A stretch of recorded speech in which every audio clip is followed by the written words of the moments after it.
Exactly.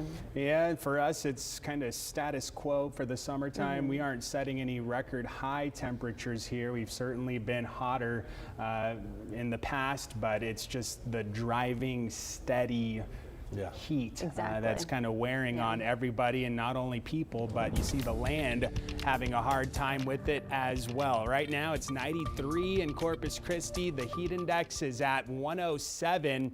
Southeast wind helping a little bit. It's at 25 miles per hour, flag whipping around there next to our studio. So the breeze does make it a little bit more bearable if you're spending a lot of time outside, but it's still downright hot no matter how you cut it.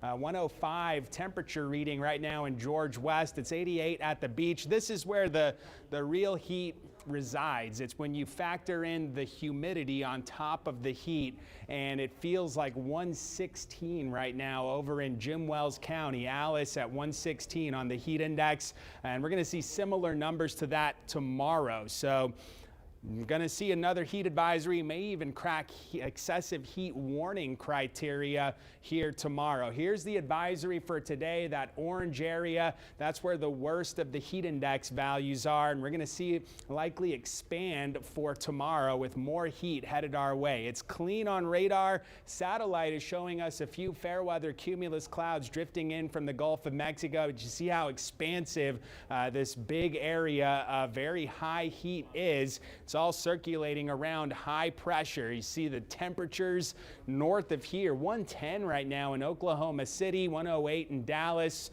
near 110 in Phoenix. And this high pressure is going to be with us through the weekend. There is a little bit of hope for rain next week. This high will eventually scoot across the plains over the weekend, and next week it shifts a little farther to the east, which may open up the Gulf of Mexico and the Texas Gulf Coast to a little bit more moisture. I'm not saying it's going to be a crazy rain episode, but with more moisture in here, we may see an active sea breeze front, which sometimes can deliver a few isolated showers or storms to parts of the viewing area. So that may be a little change next week. For now, got to read them and weep. Mid-90s through the next 7 days. Heat index 105 to 110. Tropics remain active in the Pacific, quiet in the Atlantic, more Saharan dust out in the Atlantic basin. Really not expecting much over the next week on the Atlantic side. Tonight, 78. Again, a little warmer given the wind staying up just a little bit, 7 to 14 mile per hour breeze. Tomorrow,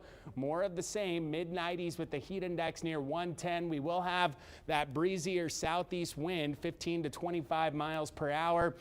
Near 105 on a lot of locations inland for the brush country on the air. Temperatures in the afternoon, the heat indices going to be up near 115 again for a few locations. So hydration, taking frequent breaks in the shade and or AC are must-dos if you're working or playing for lengthy periods of time outside. The morning going to be a little bit choppy, but the afternoon on the water is going to be a lot choppier with that wind picking up to around 20 knots out of the southeast. And over the next 7 days, I was running out of adjectives to describe the heat, but there's that little glimmer of hope next Tuesday. Note it's just one raindrop falling from the cloud. Not a great chance, but at least something to pay attention to down the forecast road. Leslie? I will